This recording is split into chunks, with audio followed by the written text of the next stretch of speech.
अस्सलाम वालेकुम। आज मैं आपको बनाना सिखाऊंगी दही आलू का तड़के वाला सालन। ये बहुत ही मजेदार बनता है। ये कभी किसी ने नहीं बनाई है, ये मेरी रेसिपी है। आप बनाएं, आपको बहुत ही अच्छी लगेगी। तो चलिए शुरू करते हैं। सबसे पहले इसमें तेल डालेंगे। तेल इतना डालेंगे कि आलू इसमें फ्राई हो जाए। फिर इसमें 6 आलू बारीक कटे हुए डालेंगे। आलू को इसमें फ्राई करेंगे और 5 मिनट के लिए ढक के रख देंगे। जब आलू फ्राई हो जाए तो हम आलू को निकाल लेंगे। फिर हम 1 पाव दही लेंगे, दही में पानी डाल के उसको फेंट लेंगे। 1 चम्मच काली मिर्च का पाउडर डालेंगे, फिर आधा चम्मच नमक डालेंगे इसमें और इसको अच्छे तरीके से फेंट लेंगे।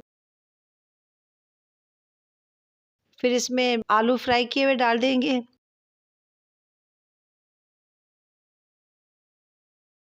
फिर इसको अच्छे तरीके से मिक्स करेंगे।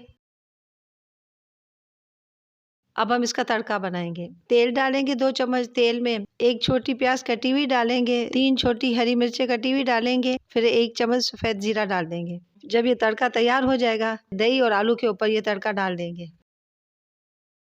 अब ये मज़ेदार 5 मिनट में बन जाने वाला सालन तैयार है। आप भी बनाएं और इसे रोटी के साथ खाएं, ये बहुत ही मज़ा देता है। मज़ीद अच्छी और जल्दी बन जाने वाली रेसिपीज़ के लिए मेरे चैनल को लाइक करें, शेयर करें, सब्सक्राइब करें। अल्लाह हाफ़िज़।